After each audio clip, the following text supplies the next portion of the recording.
Hello नमस्कार, मैं doctor Rajneesh Kumar आप सभी का एक बार फिर से हार्दिक स्वागत करता हूं। आज की वीडियो लेक्चर में हम बात करेंगे कि यदि आप यूजीसी नेट की परीक्षा में पहली बार बैठने जा रहे हैं या फिर कई बार इस परीक्षा में बैठ चुके हैं और सफलता नहीं मिली है, 1 या 2 नंबर से आप पीछे रह जा रहे हैं, आप क्वालिफाइड नहीं हो पा रहे हैं, तो कौन सी ऐसी रणनीति अपनाई जाए जिससे कि कम समय में आसानी से पढ़कर आप इस परीक्षा को क्वालिफाई कर सकते हैं। वैसे तो मैंने यूजीसी नेट को ध्यान में रखते हुए यूनिट 1 से लेकर 10 तक विधिवत तरीके से हर एंगल से आप सभी को लेक्चर्स प्रोवाइड करवाया है, प्रैक्टिस सेट भी करवाया है और समय समय पर दिशा निर्देश या गाइड करने का प्रयास किया है। लेकिन मेरे मन में आया कि यदि आप पिछले 4 साल के क्वेश्चंस पेपर का विश्लेषण करेंगे तो बहुत सारी चीज़ें क्लियर होकर सामने आती हैं कि कहाँ से ज़्यादातर सवाल पूछे जा रहे हैं, किस तरीके के सवाल पूछे जा रहे हैं, किस यूनिट को या फिर प्रश्नों के पैटर्न को हमें अपने ध्यान में रखना चाहिए, उस पर विशेष फोकस करके जाना चाहिए, तो बहुत सारी चीज़ें क्लियर हो जाती हैं। तो मैंने सोचा कि इस विषय पर बातचीत किया जाए ताकि जो विद्यार्थी पहली बार बैठने जा रहे हैं या जो कई बार इस परीक्षा में बैठ चुके हैं और उन कमियों को ध्यान में नहीं रखे हैं और लगातार पढ़ते जा रहे हैं और उनको सफलता नहीं मिल रही है, तो विश्लेषण मैंने किया है यूनिट वाइज, तो उस पर हम बातचीत करेंगे। हमने एक रिपोर्ट तैयार किया है, इस रिपोर्ट को आप गंभीरता से देखिएगा और फिर उस हिसाब से अपनी तैयारी को करने का प्रयास कीजिएगा। तो चलते हैं, रिपोर्ट देखते हैं। तो जैसा कि आप जानते हैं कि यूजीसी नेट में कुल 10 इकाइयां हैं और इन 10 इकाइयों से प्रश्न पत्र में प्रश्न आते हैं। तो हम देखते हैं कि प्रश्न की प्रकृति कैसी है, कहाँ से ज़्यादा प्रश्न पूछे जाते हैं। अगर वो एक बार हम समझ जाएं तो फिर तैयारी करने में आसानी हो जाएगी। तो आप देख रहे हैं यहाँ पर कि कुछ टेबल बना हुआ है, इकाई और प्रश्न, ईयर दिया गया है सन 2018, 2019, 2020 second shift, 2020 shift 1, 2021 shift 2, 2021 shift 1 और अभी हाल में जो एग्जाम हुआ 2022 शिफ्ट 1, 2022 शिफ्ट 2। तो इतने साल के प्रश्न पत्रों को हम देखेंगे। लगभग 8 प्रश्न पत्र आपको यहाँ पर दिखाई पड़ रहे हैं। अगर इकाई और प्रश्न की बात करें तो आप देख रहे हैं कि हिंदी भाषा व विकास, हिंदी साहित्य का इतिहास, साहित्य शास्त्र, पंक्तियां और कथन, वैचारिक पृष्ठभूमि, उपन्यास, कहानी, नाटक, आलोचना, निबंध, अन्य गद्य विधाएं, सुमेलित या मिलान, कविता, कालक्रम, अनुक्रम, प्रकाशन वर्ष से रिलेटेड जितने भी प्रश्न पूछे जाते हैं। इसके बाद कथन, तर्क और गद्यांश। कुल आप देख रहे हैं कि 16 ऐसे एरिया हैं जहां से प्रश्न पत्रों में प्रश्न आपको दिखाई देंगे। तो हमें किस एरिया पर ज्यादा फोकस करना है, ज्यादा ध्यान देना है, जिससे कि हम कम समय में अधिक से अधिक अंक हासिल कर पाए। तो आप पहले देखिए कि हम बात करते हैं 2018 में जब एग्जाम हुआ था तो हिंदी भाषा व विकास से 2 सवाल पूछे गए, हिंदी साहित्य का इतिहास से 12 सवाल, साहित्य शास्त्र जिसमें कि भारतीय और पाश्चात्य दोनों शामिल है, इससे 6 सवाल पूछे गए, पंक्तियां और कथन से रिलेटेड 8 सवाल पूछे गए थे, वैचारिक पृष्ठभूमि से 2 सवाल पूछे गए, उपन्यास से रिलेटेड कुल 8 सवाल पूछे गए थे, कथन, पात्र, संवाद योजना इसे रिलेटेड विषय वस्तु पर आधारित। इसके बाद कहानी से 6 सवाल, नाटक से 2, आलोचना से 2, निबंध से 5 सवाल पूछे गए थे। इसके बाद आप देख रहे हैं कि अन्य गद्य विधाओं से सवाल पूछे गए 6 सवाल, कविता से 6 सवाल पूछे गए, सुमेलित और मिलान से संबंधित 10 सवाल पूछे गए थे। तो इसको आपको विशेष रूप में ध्यान में रखना है कि सुमेलित और मिलान से संबंधित हमें अच्छे से तैयारी करना है, एकदम फैक्ट्स को क्लियर करके रखना है। इससे 10 सवाल पूछे जाएंगे जो कि आपकी परीक्षा में काफी इंपॉर्टेंट रोल निभाने वाले हैं। इसके बाद आप दूसरा देख रहे हैं कि कालक्रम, अनुक्रम या प्रकाशन वर्ष के दृष्टिकोण से भी 10 सवाल पूछे गए हैं। इसके बाद कथन तर्क पर आधारित आप देख रहे हैं कि 5 सवाल पूछे गए थे, गद्यांश पर आधारित 10 सवाल पूछे गए थे। तो आप देख रहे हैं कि ज्यादातर आप गद्यांश को अच्छे से तैयार कर सकते हैं। काल क्रम, अनुक्रम, प्रकाशन वर्ष को अच्छे से तैयार करें तो आपका 30 क्वेश्चन यहाँ से सही हो जाएगा। इसके बाद हम देखते हैं कि 2019 में किस एरिया से कितना सवाल पूछा गया।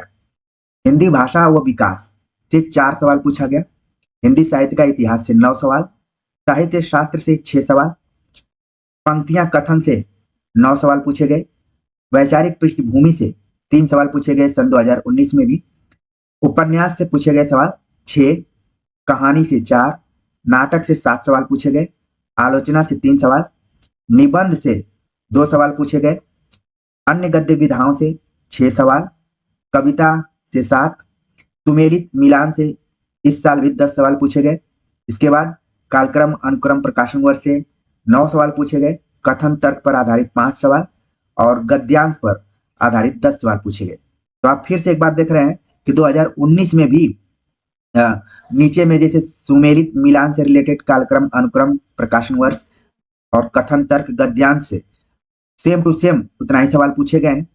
आगे और हम अन्य वर्षों को देखें तो फिर और तस्वीर क्लियर होगी कहाँ से बदलाव हुआ है और चीजें आपको समझ में आएंगी कि हमें किस इकाई पर और किस पोर्शन पर ज्यादा ध्यान देना है और प्रश्नों की किस प्रकृति पर ज्यादा ध्यान देना है।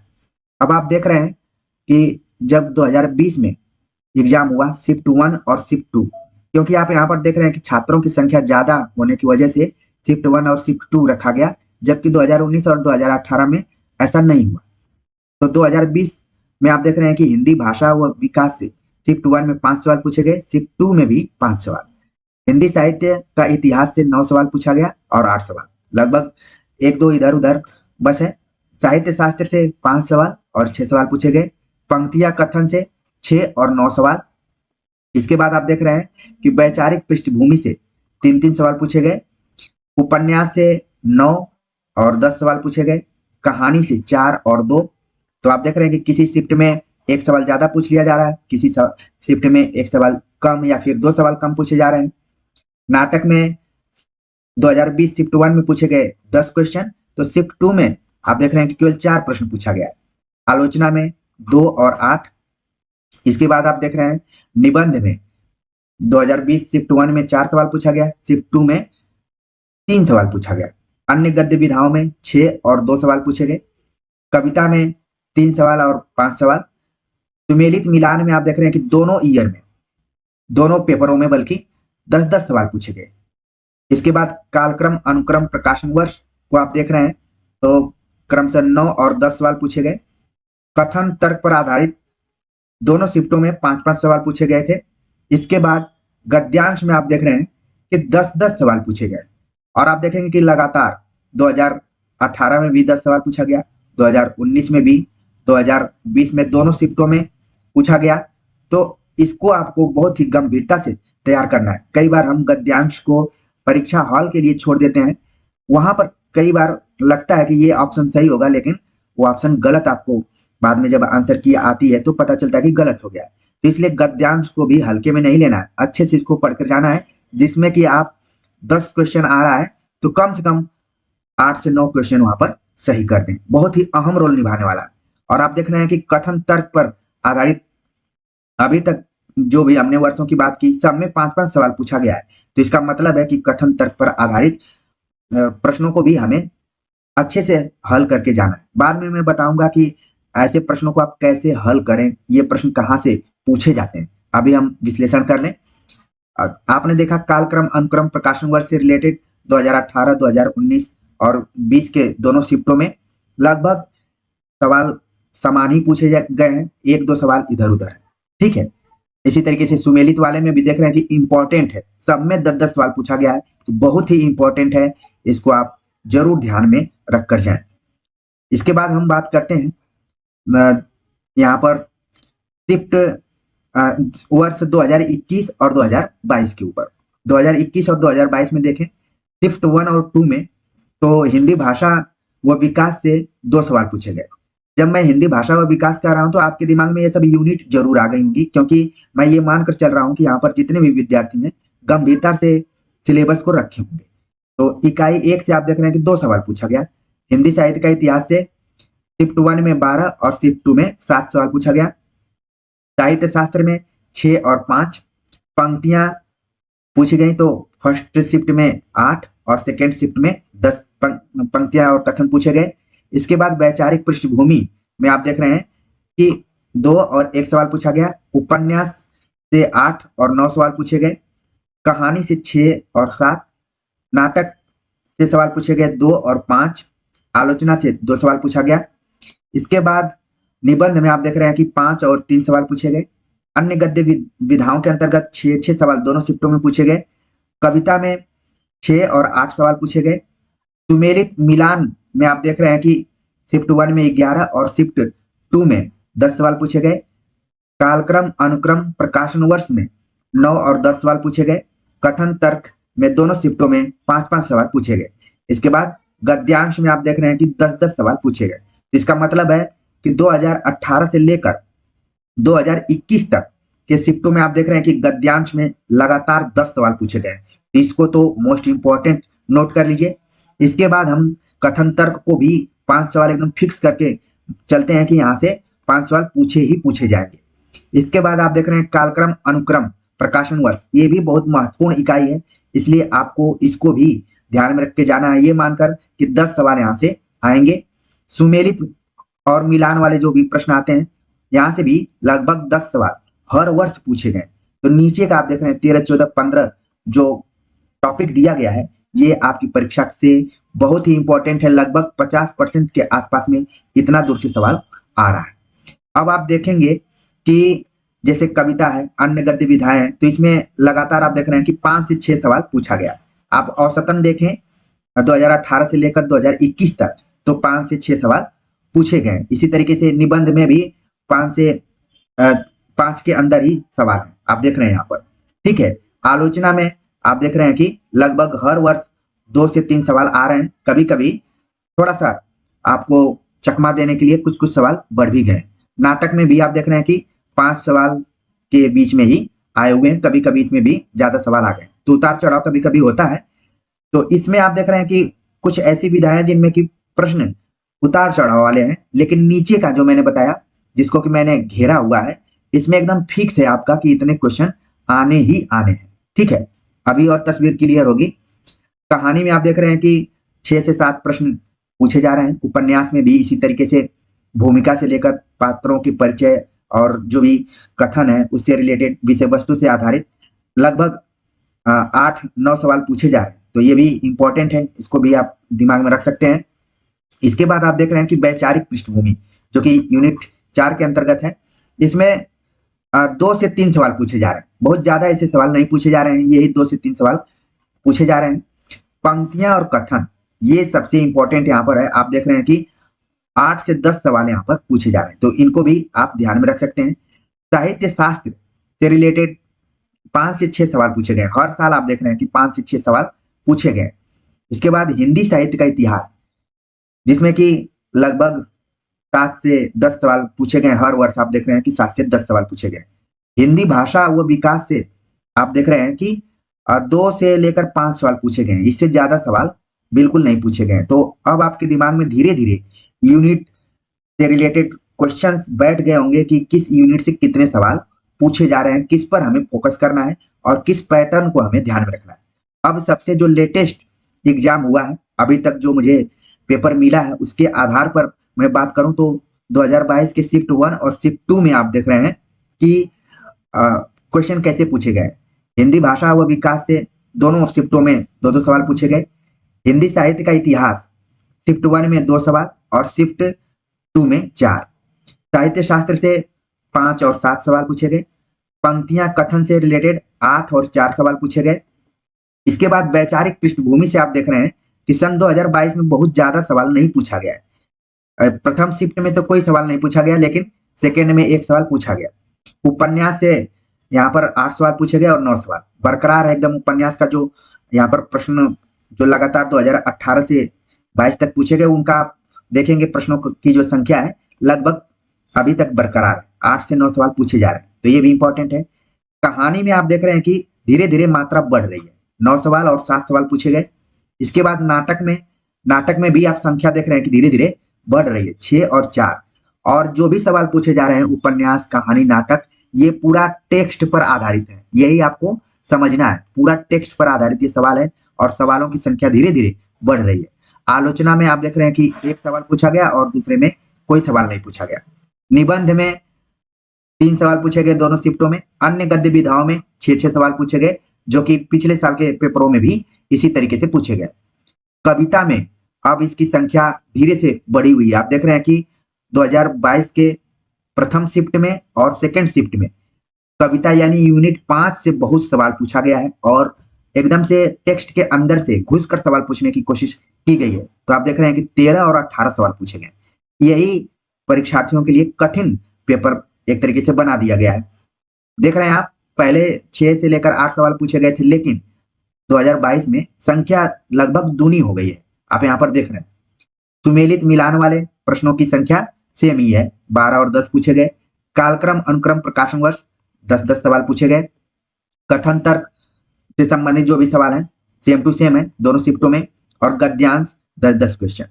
तो अब धीरे धीरे ये तस्वीर आपके सामने आने लगी होगी कि किस यूनिट पर हमें ज्यादा ध्यान रखना है। जैसे मैं कहूं तो आपको लग रहा होगा कि हिंदी साहित्य का इतिहास से इतना कम सवाल पूछा जा रहा है। देखिए, हिंदी साहित्य का इतिहास तो पूरे यूनिट का इतिहास है, एक तरीके से देखा जाए ये प्राण है।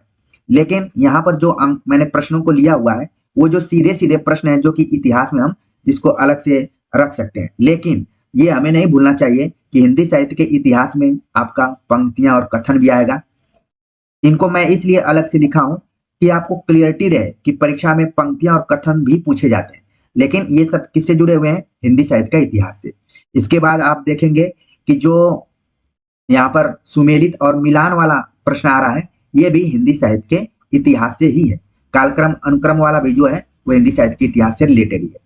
ठीक है, तो ये जो तीनों पोर्शन है कहीं ना कहीं हिंदी साहित्य के इतिहास से जुड़े हुए हैं। लेकिन क्योंकि हमारा काम आप सभी को गाइड करना है, दृष्टि देना है, तो इन प्रश्नों की प्रकृति या पैटर्न को भी बताना जरूरी है कि सुमेलित मिलान से रिलेटेड भी क्वेश्चन आते हैं, कालक्रम अनुक्रम से रिलेटेड भी सवाल आते हैं।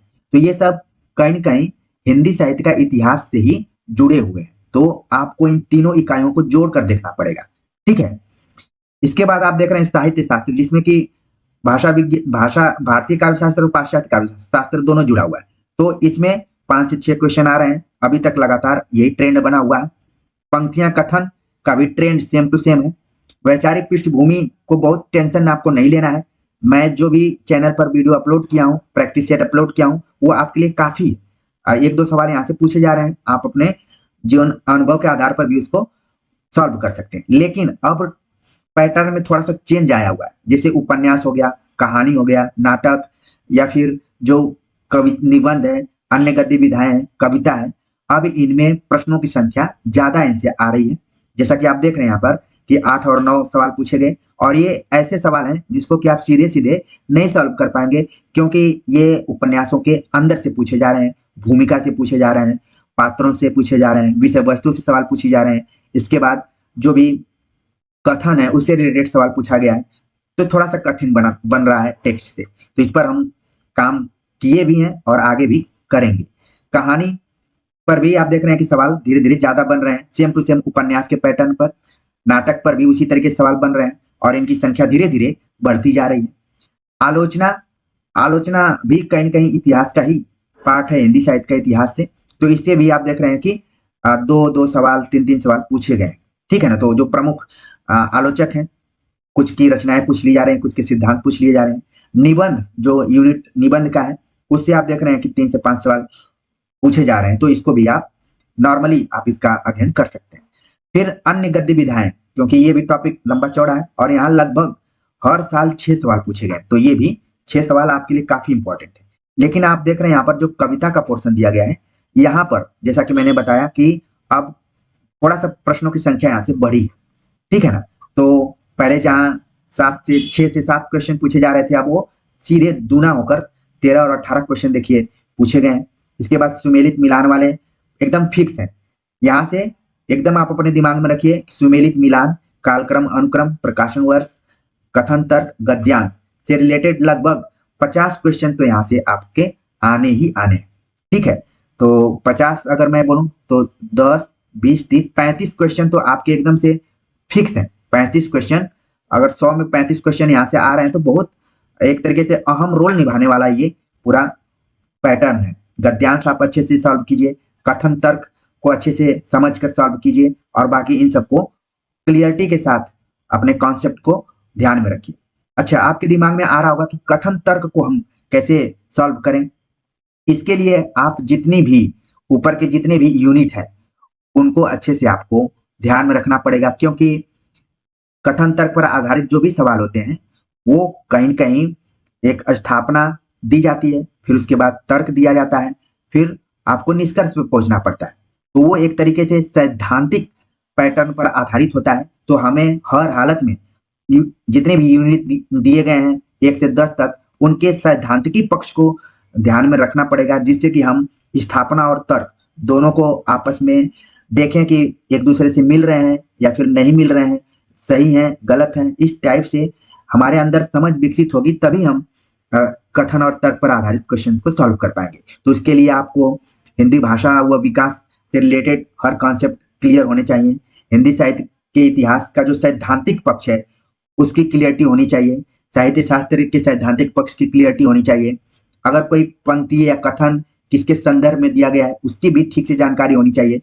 तो कथन तर्क पर आधारित जो भी सवाल बनता है वो जितनी भी यूनिट है उनका जो सैद्धांतिक पक्ष है उससे जोड़कर ही बनता है। तो उसको आप बिल्कुल ध्यान में रखें, तब होगा। ये देखने में 5 क्वेश्चन लग रहा है, लेकिन इसके लिए आपको पूरा यूनिट एक दूसरे से जोड़कर पढ़ना पड़ेगा, एक दूसरे को देखकर पढ़ना पड़ेगा। ठीक है, तो उम्मीद है कि अब आपको समझ में आ गया होगा कि किस यूनिट पर हमें ज्यादा फोकस करना है और किस टाइप के प्रश्नों की प्रकृति को ध्यान में रखते हुए हमें उन प्रश्नों को ठीक से सॉल्व करना है, उन प्रश्नों को हमें ध्यान देकर तैयार करना है, जिससे कि सवाल जहां से आता है। ठीक है, तो आप देख लिए पूरा मैंने 4 से 5 साल के क्वेश्चन पेपर को यहाँ पर बताने का प्रयास किया और लगभग अभी तक के जो 8 प्रश्न पेपर हुए हैं उनको पूरा यहाँ पर रख दिया। तो मोटे तौर पर आखिर में मैं यही कहूंगा कि हिंदी भाषा व विकास को आप normally as a tension free होकर आपको पढ़ना है। जो चैनल पर वीडियोज अपलोडेड हैं, प्रैक्टिस सेट अपलोडेड हैं, वो आपके लिए काफी है। हिंदी साहित्य का इतिहास आप कोई भी यूनिट पढ़ेंगे उसमें आपका तैयार होता जाएगा, उसको भी आपको ठीक से देखना है। साहित्य शास्त्र को भी नॉर्मली टेंशन रहित आराम से पढ़ते जाना है। पंक्तियां कथन को समझकर अपने दिमाग में रखना है। वैचारिक पृष्ठभूमि को भी बहुत ही आराम से पढ़ने की जरूरत है, बहुत तनाव नहीं लेना है। उपन्यास, कहानी, नाटक, ये जो 3 विधाएं हैं टेक्स्ट पर आधारित हैं, इनकी सभी जो भी आपके सिलेबस में किताबें लगी हुई हैं उनको अच्छे से एक बार रिवीजन करना है, पढ़ना है बढ़िया से, कि ताकि आपको पूरी विषय वस्तु, पात्र योजना, संवाद योजना, भूमिका सारी चीजें क्लियर हो। ठीक है, आलोचना को भी नॉर्मली पढ़ना है, निबंध को भी आपको नॉर्मली पढ़ना है, जो कि टेक्स्ट लगा हुआ है उसको भी उसके आधार पर यहाँ सवाल पूछे जा रहे हैं। अन्य गद्य विधाएं में आप देख रहे हैं कि 6 क्वेश्चन आ रहे हैं, तो इनको भी आपको बहुत ही आराम से पढ़ने की जरूरत है। जितना सिलेबस में दिया गया है कम से कम एक बार कोशिश कीजिए कि आप उसको रिवाइज कर लें। कविता का पोर्शन आप देख रहे हैं, तो कविता में बहुत सारे कवि लगाए गए हैं, कविताएं लगाई गई हैं, तो इस यूनिट को पढ़ने में ही आपको बहुत टाइम लग सकता है और बहुत ही एक कठिन यूनिट है। इस पे ठोस आपको मैटर भी नहीं मिलेगा, इसलिए मैं एक सीरीज चला रहा हूँ और लगभग मैं कबीर तक पहुंच गया हूँ। फिर इसके बाद सूरदास भ्रमर गीत लगभग मैं कोशिश कर रहा हूँ कि कंप्लीट कर दूंगा उसको। ठीक है, तो आप लोग जुड़े रहिए और धीरे धीरे इस यूनिट से सवालों की संख्या बढ़ती जा रही है, तो इसलिए ध्यान में रखिए। तो इसको आपको गंभीरता से पढ़ना है। सुमेलित मिलान वाले को गंभीरता से पढ़ना है, कालक्रम अनुक्रम प्रकाशन वर्ष को गंभीरता से पढ़ना है, कथन तर्क पर आधारित जो भी क्वेश्चन पूछे जा रहे हैं उनको गंभीरता से, और गद्यांश को भी गंभीरता से पढ़ना है। इसको हल्के में नहीं लेना है कि गद्यांश वाला तो मैं एग्जाम हाल में ही हल कर लूंगा, कोई दिक्कत नहीं है, उसको तो अब तक हल करते ही आ रहे हैं। क्योंकि छोटी छोटी परीक्षाओं में भी गद्यांश आधारित क्वेश्चन आते हैं, तो अक्सर परीक्षार्थियों को लगता है कि इसको उतना सीरियसली नहीं पढ़ना है। लेकिन जैसा कि मैंने बताया कि ऐसे गद्यांशों पर आधारित जो प्रश्न आते हैं, देखने में लगता है कि जो मैं आंसर दे रहा हूँ वही सही है, लेकिन बाद में वो आंसर गलत हो जाता है। बहुत माइनर मिस्टेक की वजह से, नासमझी की वजह से, प्रैक्टिस के अभाव में वो प्रश्न गलत होने लगते हैं। तो इसको भी आपको सीरियस लेना है। ये आप सभी को समझ में आ गया होगा और आप इसी तरीके से तैयारी करते रहेंगे और हम भी अपने हिसाब से आप सभी की तैयारी को और कैसे आसान बनाया जाए और कैसे रणनीति के हिसाब से इस परीक्षा को क्वालिफाई किया जाए, उस पर बातचीत करते रहेंगे। और मैं उम्मीद करता हूं कि आप सभी इस चैनल को अपना स्नेह और प्रेम लगातार देते रहेंगे और अपने दोस्तों को तक इस चैनल को पहुंचाएंगे, क्योंकि जैसा कि आप जानते हैं ये चैनल वन मैन आर्मी पर आधारित है। कोई यहाँ पर टीम नहीं है, लेकिन फिर भी हम किसी से पीछे नहीं हैं, क्योंकि हमारा जो लक्ष्य है वो एकदम सटीक है, एकदम सही दिशा में जाने वाला है। न कि बहुत सारा टीम बनाकर, बहुत लोगों को जोड़कर हम अपने लक्ष्य से भटक जाएं। जिस चीज़ के लिए मैं यहाँ पर आया हुआ था उस लक्ष्य को ध्यान में रखते हुए लगातार काम कर रहा हूँ। जो विद्यार्थी मुझसे जुड़े होंगे वो इस चीज़ को भली भांति समझ रहे होंगे। तो इसी तरीके से लगातार जुड़े रहिए। जो भी वीडियोज़ अपलोड की जाती हैं उसको अपना मानकर आत्मीयता के साथ देखिए, क्योंकि जो भी हम मेहनत कर रहे हैं आप ही लोगों के लिए कर रहे हैं। आप लोग अगर उस मेहनत को सराहेंगे तो हमारा भी मनोबल बढ़ेगा, हम ज़्यादा से ज़्यादा काम करने की कोशिश करेंगे। तो अपना 24 घंटे में से जो भी आधा घंटा है, 35 मिनट है, उसको ज़रूर इस चैनल के लिए दीजिए, जिससे कि आपको अधिक से अधिक लाभ मिलेगा। तो मेरी बातों को आप समझ रहे होंगे। मिलते हैं एक नए टॉपिक के साथ, तब तक के लिए नमस्कार।